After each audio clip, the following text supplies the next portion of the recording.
Hola, ¿qué tal? Vamos a continuar, esta vez ya adentrándonos más en el tema del curso, que es ir en pos, ir tras las huellas de la diosa. Ir en pos de una figura elusiva como la diosa no es una tarea fácil, porque en buena medida su historia se halla tan solo dibujada en la saga del tiempo, más que narrada con palabras escritas, repositorio perentorio de la cultura humana, según se ha pregonado con ahínco por disciplinas del pensamiento como la filosofía y la filología.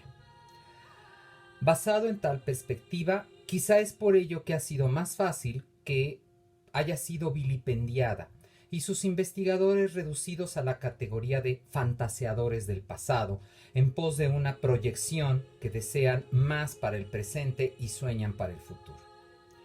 Empero, tales recriminaciones son más que apropiadas para esos mismos detractores, cuya sapiencia se asienta con mucho en supuestos aún más fantasiosos que se vienen repitiendo y pregonando como verdades sine qua non en un mundo crédulo al que convencen prácticamente de cualquier cosa con solo decir algunas palabras como la ciencia ha establecido, o recientes estudios aseguran, o bien, según los más prestigiosos investigadores, aun cuando ninguna de tales aseveraciones cuenten con los mismos requerimientos que ellos exigen cuando no se trata de sus doctas ciencias, porque nunca nos dicen qué científicos, no nos dicen qué estudios recientes y no nos dicen qué ciencias y de qué manera están amparando sus dichos. Los primeros pasos en busca del divino femenino han de darse en la prehistoria, una etapa de la existencia humana que ya desde su nombre se enuncia con un término peyorativo, porque es algo que ocurrió antes de que pudiera llamarse historia, con toda la carga de solemnidad que dicha palabra conlleva en la mente de los investigadores de casi cualquier área del pensamiento humano. La prehistoria se estudia a partir del material físico y artístico y por ello es que se acerca tanto a la mitología, que, aunque también posee el acervo escrito como recurso, no deja de confrontarlo con el material arqueológico antes mencionado. Ambas disciplinas comparten también su juventud, porque vieron la luz en el siglo XIX y su desarrollo se ha ido acrecentando desde entonces. Por todo ello, no debe extrañar que ambas se unan y se entrelacen al punto de que se pueda trabajar una arqueomitología como hacen muchos estudios del área hoy en día. Ahora bien, tal vínculo ha conseguido que el antiguo desprecio a la interpretación mitológica ensucie por igual los estudios prehistóricos, normalmente en alusión a su empleo de un material artístico y a su interpretación. Para mí, tales alusiones provienen del malentendido de que la historia es una disciplina, que no es más que una disciplina científica y que por ello debería buscar la postulación de verdades comprobables, cuando en realidad deberíamos señalar que son hipótesis que se sostienen de la manera más verificable posible. Un razonamiento de esta índole no busca establecer una ley, solo proponer una solución tentativa al problema o señalar una suposición con respecto al fenómeno estudiado, por lo que los resultados de un estudio histórico sobre materiales de procedencia artística es tan válido como cualquier otra propuesta que procede de la reflexión razonada que busque sus bases en aspectos diversos del pensamiento. El arte es la respuesta mental al ambiente que rodea al artista, quien intenta interpretar la realidad, razonar la naturaleza y ofrecer una visión de orden mitológico que explique tales conceptos. El problema es que muchas veces la interpretación de esta obra artística e incluso del material arqueológico se sustenta por igual en el ambiente que rodea no al artista, sino al investigador. Basta revisar los libros de historia más comunes para que nos encontremos con un mundo de varones, tanto entre los autores como entre los personajes de que hablan estos mismos. Es una prehistoria sin mujeres que no corresponde a la realidad y que se ha declamado de nuevo como una verdad científica, aunque ello tenga que ver más con la política que con la ciencia. Al recorrer la sala prehistórica de cualquier museo moderno, nos encontramos con dioramas e ilustraciones explicativas que promueven una visión única del ambiente primitivo como una suerte de club varonil, donde el grupo de fuertes cazadores se arman para la caza de grandes bestias como los mamuts o el terrorífico oso cavernario, mientras que sus hembras se agazapan en las cuevas llenas de esperanza de que sus machos regresen con las increíbles presas y ellas puedan sobrevivir merced a los buenos oficios de esos que son sus protectores y abastecedores. Esta fantasía comenzó en el propio campo de búsqueda de materiales arqueológicos. Cito a Adobacio. Por eso, los arqueólogos, en su mayoría hombres, encontraron casi exclusivamente herramientas y armas de piedra y dieron por hecho que el mundo masculino se remontaba al Pleistoceno e incluso antes.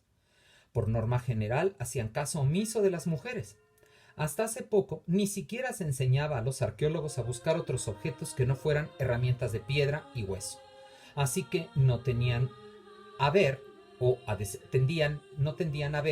desestimar todas las pruebas de la presencia femenina que habían perdurado. El método era, en cierto modo, autocomplaciente, pero se debía más a un inconsciente que a un desagradable complot deliberado contra las mujeres. Nótese entonces que no es con todo una maligna consigna, sino el resultado de una herencia, de una visión preestablecida como única y la mejor. Es el resultado de una postura patriarcal política que imbuye la disciplina arqueológica. Ejemplificaré precisamente con el caso de unas huellas en el tiempo. Los australopitecos, literalmente los monos del sur, son homínidos que fueron descubiertos desde 1920 en el sur de África.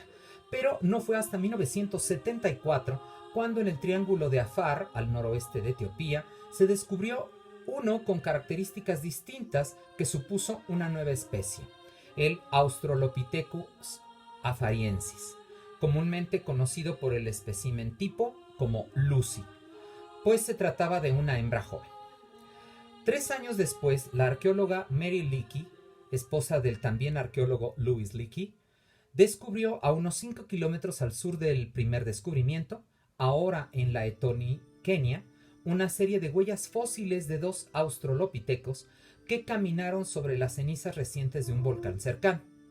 En algún momento posterior a la impresión de las huellas, el volcán volvió a hacer erupción y cubrió aquellas bajo otra capa de cenizas, preservándolas. Eran las impresiones de 2 individuos, uno más grande que otro, que caminaban erguidos y sincronizados, acompañándose en sus zancadas que se reconocen claramente. Todos los datos revelan que se trataba de uno nuevo de los conocidos miembros de la especie afariensis. La deducción fue expedita. Se trataba de un macho y una hembra. El tamaño era el que hacía la diferencia. Algunos sugirió irían tomados de la mano, pero se supuso mejor que el macho había echado el brazo por encima del hombro de la pequeña hembra. A su debido tiempo se realizó el diorama dibujado con maestría y expuesto en el Museo de Historia Natural de Estados Unidos en Nueva York. La pareja simiesca se mostraba caminando por un paisaje desolado de ceniza con el humeante volcán amenazando en el horizonte. La hembra vuelve la cabeza alarmada como si hubiera atisbado al visitante del museo que la contempla desde la vidriera. Pero el macho mira al frente, confiado, valiente, y descansa su brazo en el hombro femenino en un gesto tanto de afecto como de protección posesiva. Puede que sea conmovedora por la compenetración de ambos australopithecos y también lo sea para con nosotros, los modernos, que nos identificamos con ellos, pero es una imagen fantaseada, con una tendencia que muy pocos a veces reconocen a simple vista. La paleontóloga Adrienne Silman, por aquellos años, protestó con energía, puesto que el diorama le recordó de inmediato las clásicas imágenes de Adán y Eva expulsados del Edén. Para ella era una imagen sexista, con ese macho con el brazo arropando controladoramente a la hembra. el diorama había seleccionado la interpretación de que en la escena solo había dos personas, puesto que había arqueólogos que señalaron la posibilidad de un tercer miembro en el grupo, y lo habían hecho para destacar el aspecto dominante del hombre. Silman concluía: el concepto de las mujeres en la evolución continúa encasillado en una imagen tomada del Antiguo Testamento, al que se ha añadido un fondo y un cielo paleolítico. Silman era obviamente una científica feminista. Si bien podríamos agregar que en aquellos años 70 y hasta los 80 la teoría del dimorfismo sexual estaba en boga y que ello provocaba que se supusiera que los homínidos primitivos tenían una conducta muy parecida a la de los chimpancés, con machos dominantes, agresivos y hasta brutales con las hembras, también se reconocen las semillas embrionarias de los patriarcales científicos de entonces, que pretendían sembrarlas en el pasado de 3 millones de años atrás, para así comprobar la inevitabilidad del patriarcado. Por ello, era más que válido cuestionar el cientificismo en que se basaba el diorama y subrayar el tamiz masculino que se había creado. Silman cuestionó por qué no se había supuesto que fueran un padre y un hijo adolescente, o una especie nueva de Afarensis. La respuesta sería porque se consideraba que toda hembra era pequeña con respecto al macho. Incluso la propia Lucy, como no existían huesos de su cadera que probaran que era del sexo femenino, solo fue hembra por su reducida talla. Podemos suponer que este tipo de prejuicios ya no existen en la antropología y la paleontología modernas, pero no es así. Tan reciente como en el 2004 podemos citar otro caso parecido. Otra familia de Australopithecus fue descubierta, recibiendo el nombre científico de Homo floresiensis. El espécimen tipo fue de nuevo una hembra, ahora llamada Ebu. A estos los apodaron hobbits por su reducido tamaño que recordaba a los personajes de las sagas de Tolkien. La especie parece haber necesitado reducir su tamaño a fin de sobrevivir, pero no ocurrió así con su inteligencia. Cuando todo este hallazgo se publicó en la revista Time en noviembre de ese año, los periodistas ilustraron el reportaje sobre Ebu con un hombre que acababa de matar una rata gigante que llevaba colgada al hombro. Dice Adobacio y sus colegas: sencillamente los chicos del Time no habían entendido nada. El poderoso cazador prehistórico había vuelto, aunque fuera enano. Exacto. De tal suerte, debemos admitir que, como parte de cualquier estudio contemporáneo sobre la prehistoria, este se halla abrumado por los estereotipos de una ciencia que se desarrolló en una etapa social de cargada tendencia patriarcal y de la que no se ha liberado aún del todo. Cuando tales ideas se aunan a la búsqueda del pensamiento prehistórico en materia mitológica, las cosas se recrudecen más y las plumas se afilan como espadas para la contienda interpretativa. Solo que unas pretenden el reconocimiento de las antiguas escuelas como únicas, y para no discutir con razonamientos ni sus ideas ni sus fuentes con las nuevas perspectivas, recurren al denuesto o a la discriminación, o peor, al vilipendio burlón, como ya vimos en el caso de Marilla Gimbutas. Para mí, lo principal es mantener una mente abierta y una disposición para el avance del conocimiento humano que no esté aferrado a ninguna escuela solo por ideas políticas o favorecedoras de un estatus determinado. Bien.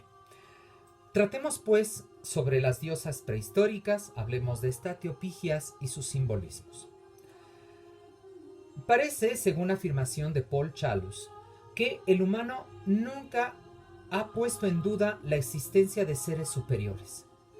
No obstante que las figurillas, pinturas rupestres, artefactos y demás vestigios no logran hacernos entrar en contacto con las emociones que debieron surtir efecto en los constructores y usuarios, sí reconocemos el halo de misticismo que a muchas envuelve y les otorgamos el carácter sagrado, ya que superan su valor utilitario. Puede suponerse, aunque no contemos con vestigio alguno, que poseyeran mitologías, esas historias que han acompañado al hombre para explicarle su entorno y revelarle, a manera de ensueños, lo más profundo de sus secretos. Podemos imaginar incluso el anquilosamiento de estas, las especulaciones y objeciones que dieran como resultado nuevos conceptos, panteones y teogonías, porque al fin y al cabo esa es la constante en el ser humano. Las primeras relaciones entre el hombre y lo sagrado parecen remontarse al 600.000 a.C., en el Paleolítico inferior, con el Homo erectus. Pero es netamente claro su sentido para tiempos del más cercano Homo neanderthalensis, del 100.000 a.C., por lo que debieron formarse en el espacio temporal entre ambas especies. Al parecer, lo sacro se relacionaba con la muerte, pues existía, según palabras de los estudiosos, un culto a los muertos. Para el antropólogo Herbert Spencer, desde el 50.000 a.C., el hombre adoró en exclusiva los restos de los antepasados para luego comenzar a dibujar imágenes de ellos, y la evolución psicológica conllevó a imaginar ese algo que sobrevivía más allá de la tumba como antepasados, como muertos ilustres que se fueron deificando. Que el humano supondría una existencia luego de la muerte parece confirmarse por la relación de los restos teñidos con el almagre, que es la sangre óxida que revitaliza los despojos simbólicamente, así como por la cercanía de los restos con el fuego del hogar, cuyo movimiento, luz y calor debieron simbolizar la vida también, o por lo menos así lo creen esos investigadores. Para comprender el desarrollo de este pensamiento mágico religioso, hay que echar un vistazo a la vida de aquellos prístinos humanos y desarraigar ciertas ideas que se han presentado como verdades científicas. Lo primero a aclarar es que el término cavernícola, es decir, habitante de la caverna, no era tal, o al menos no lo fue siempre, porque hay evidencia de que se establecían campamentos al aire libre cerca de las fuentes de agua, como manantiales y riberas de ríos. Chozas construidas con piedra, madera o colmillos de mamut, y que eran unos permanentes en tanto que otros eran temporales, y se empleaban para seguir a las manadas. La cueva, como veremos, reviste un carácter sagrado más que habitacional. No compete a la materia recoger las diversas hipótesis sobre la vida prehistórica, y lo aclaro. Empero, sí lo es en relación con la construcción de género que pudiera detectarse en aquellos remotos tiempos, y para ello me voy a basar ante todo en la obra de Adovasio, Sofer y Page. En la actualidad, la mayor parte de los arqueólogos coinciden en afirmar que la imagen de las mujeres en el pasado se ha visto distorsionada terriblemente debido a las generaciones de hombres arqueólogos que, como ya les mencioné, construyeron o reconstruyeron el pasado basados en sus propias ideas más que en los vestigios encontrados.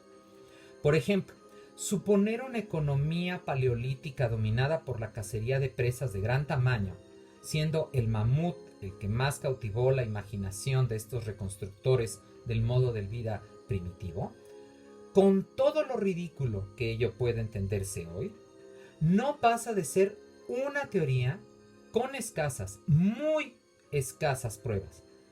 Quizá fuera el resultado de un encuentro fortuito de un mamut moribundo o atascado en una ciénaga y que el cazador idealizara para su grupo y que se hablara de él casi como un héroe.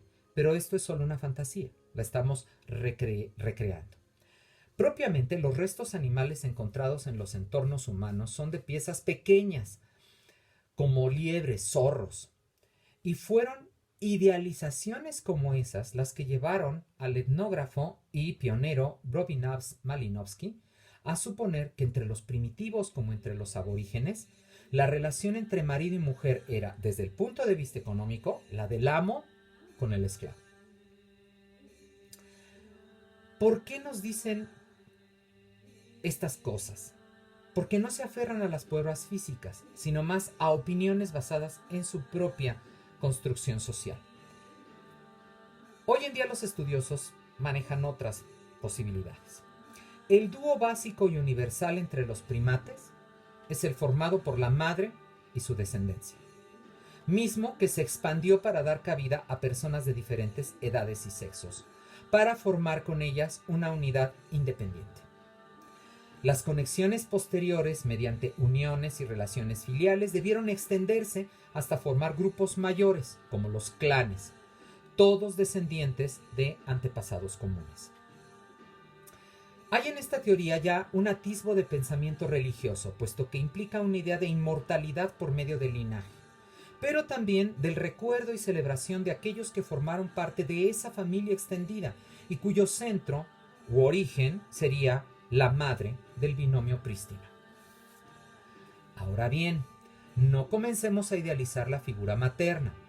En el excelente tratado de la primatóloga y antropóloga Sarah Playfair Herndon, Mother Nature, se toma en cuenta la cantidad de estrés que genera en el cuerpo femenino el embarazo, el parto y la maternidad, por lo que el llamado instinto maternal no siempre funciona y las madres pueden abandonar a su cría, suponiendo que en ocasiones esto fuera resultado de una capacidad de reconocer entre un bebé que merecía la pena criarse y otro que no, puesto que las crías humanas maduraban lentamente y dependían totalmente de la madre para alimentarse y sobrevivir. Según Playfair, dicho instinto de crianza selectiva debió desarrollarse hasta algún momento del Neolítico, cuando la sedentariedad y la agricultura hicieron posible o más viable la crianza de más hijos y los embarazos comenzaron a disminuir, pero nunca abandonando del todo el sistema cuando las condiciones no fueran favorables, ya fuera por factores de edad femenina, ya por factores ecológicos, ya de hijos que criara en ese momento. Así pues, habría un control de la natalidad. Según mi criterio, habría que considerar otras posibilidades a más de esta idea de la exposición infantil o incluso del aborto, tales como los anticonceptivos naturales que muchas tribus modernas emplean gracias a su amplio conocimiento de la herbolaria y que es, con mucho, un saber femenino. También podríamos señalar ese anticonceptivo natural que es la lactancia. La selección de crías ha construido numerosos mecanismos fisiológicos y psicológicos que empujan a una madre a amar a su recién nacido, así como una serie de métodos de supervivencia útiles en los bebés, como esos enormes ojos y lo que hoy podemos llamar encanto. Sin embargo, hay contingencias que superan a la biología. Por otro lado, el crecimiento poblacional prehistórico nos fuerza a entender que la mayor parte de los niños serían conservados y que su tasa de supervivencia no pudo ser baja. Aun cuando no es fácil saber si los hombres tuvieran que ver en tales decisiones, lo más seguro es que no. En principio porque el nacimiento siempre ha sido un gran misterio femenino, un acontecimiento en que los hombres no suelen intervenir, reduciéndose a un mundo de mujeres que tomarían las decisiones basadas en el conocimiento de las mayores, de las abuelas. La conocida como teoría de la abuela nos presenta el hecho del porqué de la menopausia femenina como un método natural por el cual las mujeres que ya no pueden reproducirse siguen siendo útiles al desarrollo de la familia y de la tribu. Mediante sus conocimientos y su apoyo a las jóvenes madres, estas abuelas tendrían una razón de ser. La teoría surge a partir de comprobar que en la única otra especie animal que se presenta la menopausia, que son las ballenas, sus abuelas fungen el mismo papel. Ello constituiría un reto social derivado de la oportunidad de poseer dos generaciones presentes en el mismo grupo. Las ancianas serían la fuente viva de la información útil. Claro que podríamos pensar en los ancianos, pero dada la estructura social donde el hombre es más cazador, sería más fácil la mortandad masculina y habría menos ancianos. Todo lo dicho presupone que las personas comenzaron a asignarse papeles concretos, entre ellos el rol de género. Un sistema con una distribución diferente de derechos, obligaciones, normas y estatus basados en la noción de los recursos y los distintos talentos y habilidades compartidos, por lo que, de tal suerte, las mujeres tomaron conciencia de sí mismas. Dadas las pruebas arqueológicas y antropológicas reconocidas hasta ahora, esto sería un sí rotundo. El primero en tener conciencia de género sería el espécimen femenino. Empero, lo que sigue siendo un enigma es si los hombres existieron también como grupo mental, como agrupación mental, o si simplemente se hayan percibido como no mujeres. Dichos roles no deben de inmediato concebirse como los modernos, ¿sí?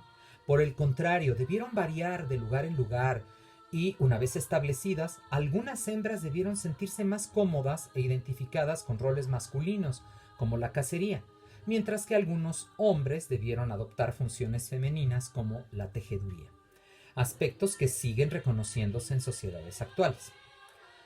La marca de género, como concluyen los estudiosos etnográficos, dan lugar a una variedad asombrosa de roles que van más allá de lo puramente biológico y tiende a fomentar la complementariedad y la interdependencia.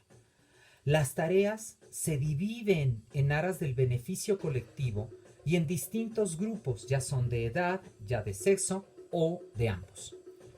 Incluso reconocemos, merced a los ajuares funerarios, que se dio la diferencia de estatus y esta no dependía de género. Concluyen los autores antes citados.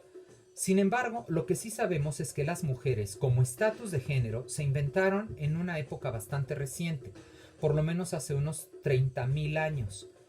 Y esta invención es una marca o huella importantísima de la humanidad conductualmente moderna. ¿Cuáles serían las actividades desarrolladas por las mujeres y qué importancia revestirían para el desarrollo humano? Los estudios de diversas áreas han probado que las mujeres tienen un manejo del lenguaje oral y escrito muy superior al de los hombres. Y ello, creen algunos, es una herencia de los ancestros prehistóricos y sus formas de vida, donde las mujeres hubieron de desarrollar el lenguaje como parte importante de su función de recolectoras y de criadoras de la prole. Si bien es de suponerse que como animales los seres humanos hayan empleado el lenguaje gestual y corporal, el atributo físico más importante es el lenguaje, hasta la invención de la escritura. Fue el habla y el atributo mental los más destacados, que hicieron posible la transmisión de la información y de las ideas de manera simbólica. En algún momento de la historia humana, el lenguaje se convirtió en una de las características principales y base de nuestra singularidad. Y lo primordial en ello es que el lenguaje entraña cooperación, identifica a los demás y a nosotros mismos y nos lleva al liderazgo. El lenguaje hace posible la planificación, la división específica del trabajo y el realce de la identidad de grupo. Si lo inventaron las mujeres, las primeras en tener todo esto fueron ellas.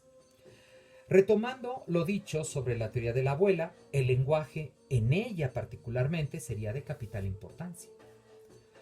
Otra función femenina pudo haber sido la agricultura, como una consecuencia clara de la selección de semillas silvestres y de su observación de germinación en ciertas zonas de recolección. Derivado de esta sería también la confección de alimentos elaborados a base de harina de algunas gramíneas, que, como se reconoce en muchas culturas posteriores, se convirtió en la base de la alimentación humana y se transformó en objeto de veneración y ritualidad. Entendemos en todo ello un trabajo femenino y cooperativo entre ellas que se viera acrecentado con las generaciones femeninas, y un acicate político entre las mismas que se viera acrecentado igualmente por dichas generaciones y detentándoles entonces poder y conocimiento. Incluso se ha especulado que también fueran ellas las que crearon las bebidas fermentadas, elaboradas normalmente a base de algunas de estas semillas dentro del entorno de una ritualidad. En tal contexto de poder femenino, no está de más reconocer que el hombre se inmiscuyó en él. Claramente y con el tiempo, para la producción agrícola se requirió de la fuerza masculina, que se apoyó en la domesticación de los animales, que podemos datar aproximadamente del 5000 a.C. Por lo que se entiende, hubo una incidencia en los roles de género y en los acuerdos sociales dentro de las familias que pudieron favorecer lo que señala Margaret Ehrenberg como conquista masculina. Empero, tampoco dicha aserción feminista puede aceptarse sin reparos, ante el hecho de que en las sociedades posteriores las mujeres siempre cooperaron con sus maridos en la agricultura, incluyendo el manejo del arado y de las bestias de tiro. Así que el que ellos fueran los únicos en utilizarlos no es tampoco algo que se pueda sustentar, porque si no sería reducir a las mujeres prehistóricas a incapaces para tales faenas y caer en las falacias que ya sostenía, por ejemplo, un misógino Hesiodo. Ahora bien, hubo una tercera función femenina que quizá resulte más importante en la conformación de las mujeres y su aportación a la humanidad. En su libro Women's Work, Elizabeth Wayland Barber probó que hace 26.000 años, en el Paleolítico Superior de Eurasia, se produjo lo que ella denominó la revolución de la cuerda. Más bien sería de la fibra. Un avance técnico muy importante para la fabricación de armas y de herramientas líticas. Es decir, la cuerda precedería como invención femenina a la invención de las armas masculinas, si es que fue masculino también. El invento del hilo y la cuerda permitió un abanico de posibilidades de nuevos modos de trabajar y de mejorar las posibilidades de supervivencia. La cuerda permitió coser y tejer, permitió atar las cosas para cogerlas, sujetarlas, transportarlas. Gracias a ella aparecieron los cepos, las cañas de pescar, las sogas y las correas, las asas y los paquetes. Fue el método idóneo para aglutinar los objetos con la intención de fabricar herramientas más elaboradas. Wayland Barber, un tanto entusiasmada, señaló que la cuerda permitió domar al mundo y hacer posible el deseo y el ingenio humanos para así poblar todos los rincones del mundo. Los vestigios del uso de la cuerda y de los hilos de fibra superan en 95% cualquier otro material recuperado, por lo que se comprende que el afán por destacar los utensilios de piedra no pasa de ser otra vez una visión sesgada y proclive a promocionar la imagen masculina, muy usual en el entorno arqueológico, como les vengo aseverando. De igual modo, puede corroborarse por tales vestigios que la confección de tejidos y piezas de mimbre debió desarrollarse durante un largo espacio temporal, dadas las habilidades, variedad y sofisticación técnicas que demuestran lo conservado y nos llevan a suponer un gran número de objetos fabricados: cestas, esteras, tapices, cortinas, chales, faldas, fajines, camisas. Wayland Barber señala así también que ya se conocía la puntada del sobrehilado que permitiría el cosido de dos piezas de telas juntas, y, por las agujas de marfil descubiertas, cuya estrechez es notoria, se supone incluso trabajos de pedrería y bordado. Así que tendríamos una verdadera moda prehistórica. Aun cuando hay casos excepcionales, la actividad de la tejeduría es prácticamente exclusiva de las mujeres en las sociedades tribales. Ellas también suelen ser las encargadas de la fabricación de cerámica, y tal realidad hace que los arqueólogos enuncien, y cito: podemos asegurar sin temor a equivocarnos lo que podría considerarse la posición por defecto, que la mayor parte, aunque no la totalidad de los objetos cerámicos, los tejidos, la cestería y las prendas de ropa, los elaboraran las mujeres en la época en que los yacimientos de Dolni Beth Tonisi y de Moravia estaban habitados. Y a partir de esas y otras pruebas, en especial las figurillas de Venus, podemos afirmar que la idea de género, la categoría separada con sus papeles, podemos ver aquí la maleable noción de género como opuesta a la clara función biológica del sexo y sumada a ella. No queda claro, a partir de las pruebas arqueológicas existentes en dichos yacimientos de Moravia, que también se tuviera la idea de hombre como opuesto a macho. Apenas hay iconografía que lo demuestre, pero es de suponer que la guerra de los sexos, entendidos como géneros, de Thurber, no tardaría en surgir. La alusión a las Venus en esta cita me permite adentrarnos en el mundo femenino de la prehistoria y relacionar a las mujeres y a la o las diosas. Pero eso ya lo haremos en la siguiente clase. Que la pasen bien.